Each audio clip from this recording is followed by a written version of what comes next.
Very soon we will all see the building of the third temple in Jerusalem. The table of showbread is ready. The menorah is ready. All of the golden pieces are ready. The third temple is ready. Just recently, the Sanhedrin, a Jewish religious authority, has called all Jews around the world to return to the Holy Land, and they should be ready to build the third temple.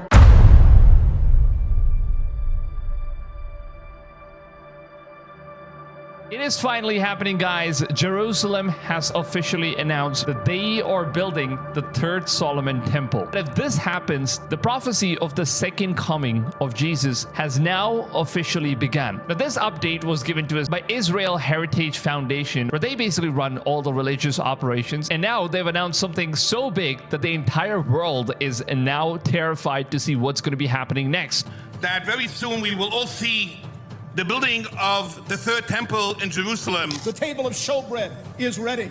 Oh my God. The menorah is ready. All of the golden pieces are ready. The third temple is ready. Our job to bring and to build the third temple. They're also planning to slaughter 5 red cows. That paves the way for the building of the third temple, replacing the Dome of the Rock. The red heifers imported from Texas in 2022 are now 3 years old, which means they are ready for a purification ritual according to the Torah. This makes them eligible for the ceremony needed for the third temple preparation. But why the Jews are very silent about it? Well, actually, they're not silent. The leak information from the Temple Institute officials. The red heifer ceremony will take place in the Passover holiday 2025. So it's going to happen in holiday of 2025. Before we head further and learn about the third temple, for those of you who don't know about the red heifers, and according to the scriptures from the Torah, Bible, as well as Quran, and also the Jewish culture, it is already prophesied 5 red heifers will be sacrificed before building the third Solomon temple. And before this happens, God already said there will be red cows that are going to be born somewhere in the world. And luckily, this ended up happening in Texas, which was then informed to the Christian authorities, and they informed it to Jerusalem, and they examined this cow, and it seems like it matches the exact descriptions as to what is mentioned in the Bible's end times prophecy,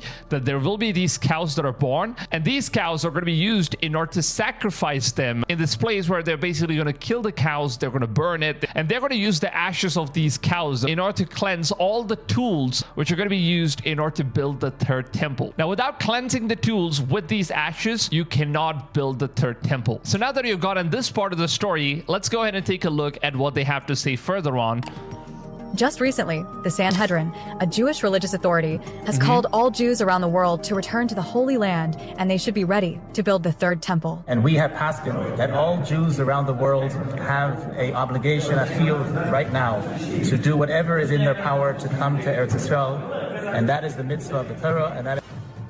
So it seems like they're giving time for all the Israelis around the world, so that they're informing them in advance, so that no matter what kind of situation you're going through in the world, they are supposed to be present for this event that's going to be taking place all around the world. So they are supposed to travel back to Israel, to Jerusalem, in order to witness one of the most important prophecies that is now taking place, in order to, you can also say, as activate the second coming of Christ. Because according to the scriptures, only when this Passover happens, we will be beginning the revelation period. That's where Antichrist is going to be showing up. The Sanhedrin has also called for global participation in the rebuilding of the third temple. Oh, they even call him Putin. They have reached out to world leaders, including Russian President Vladimir Putin and the current U.S. President Donald Trump, urging them to support the rebuilding the third temple. Not only that, the Sanhedrin has reached out to the Arab world, especially those descended from Ishmael, inviting them to join in the rebuilding of the third temple. This invitation is inspired by Isaiah's prophecy, which says the sons of Ishmael will bring gifts and support the temple's construction. So the sons of Ishmael, for those of you guys who don't know,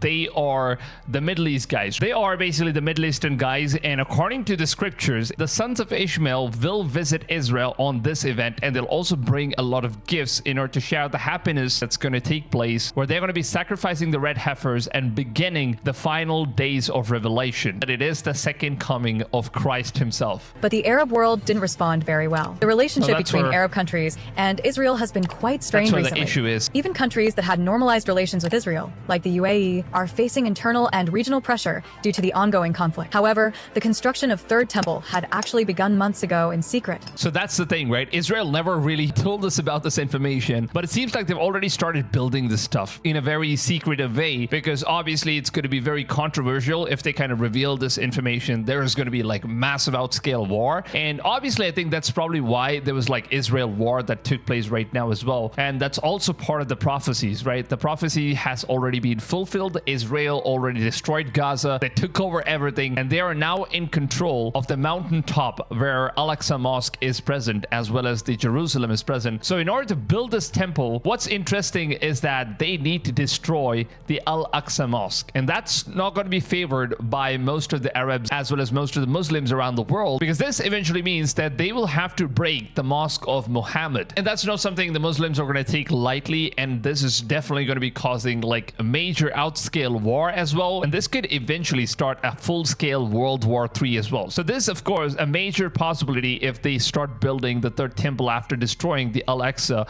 but then it seems like they're doing it in a very secretive way, so we don't know how things are going to work out. But as of now, they don't have a very good relationship with the Arabs, and that's something that a lot of people are concerned about. But they did not expose it on the internet. They have learned that since they brought 5 red heifer to the Holy Land, they have captured the attention of Muslim, not only in Palestine and Middle East, but also around the world. That's true. A lot of Muslims are keeping an eye out because they might end up destroying the Al-Aqsa Mosque anytime, any second, and that's going to start a full-scale war, like I said, because Muslims don't want this place destroyed. Christians and the Jews and everybody, they're just looking forward to it, because only if the third temple gets built, that's when the second coming of Christ is going to begin. So that's something that Ezekiel already prophesied, that he has already seen, that the third temple is going to get built no matter what. So that's eventually going to happen, and he also prophesied that Israel is going to be on a massive war where they will win the war. At the same time, they'll also be losing the war, and they will once again get chased out of their country, but then God will make them win this war, and they will get back to their place, and they will finally get their promised land. And this is where the most scariest prophecy is coming true, because it seems like, according to the prophecy, Israel is going to be taking support of some major nation, and the leader that's going to be supporting Israel in order to build this third temple is going to be controlled by the Antichrist, or he could be the Antichrist himself, and he's just going to play this role of being a best friend with Israel. And after they've completed the construction of the third temple, that's when he's going to come to power, and then there's going to be a new world order where the entire world is going to bow down to this one leader. And apparently there is not going to be any government left, there's not going to be any countries that are split up. It's just going to be like one government and then one leader, and this one guy, he is going to reveal himself as the Antichrist, and he's going to call himself as the God. He's going to sit on the throne inside the third Solomon temple, and that's what the prophecy says. Now, the interesting part is that Zionist Jews have already confirmed that they are going to be starting up the third temple's construction very soon in the holidays of 2025, and this is apparently the red heifers that they're going to be sacrificing. This is like the baby pigs of the red heifers. And for a lot of people who don't understand what's really going to be happening with the prophecies coming true, this is going to start the revelation period that's mentioned in the Bible. One of the most scariest parts of the entire Bible is the revelation, because what's going to happen in this time is the most deadliest time period to ever be alive if you're not saved by the Lord and Savior. Now, Trump's secretary Pete Hegseth also recently spoke about the third temple, which is going to be rebuilt in Jerusalem, and he called it as the next Israel annexation of the West Bank. With Trump in charge as the president, Hegseth declared that Israel should do what needs to be done, which means that Trump is in full support in order to build this third temple. Now, that's what's scary, because we never know, because according to the scriptures, it seems like the person who's going to be supporting Israel in order to build the temple is going to be Antichrist. Now, of course, there are going to be many different nations that's going to support, but then we don't exactly know who that Antichrist is until he reveals himself. But take a look at what his secretary has to say about the situation. And today, Jennifer and I and others had a chance to go see the Western Wall of the Temple Mount.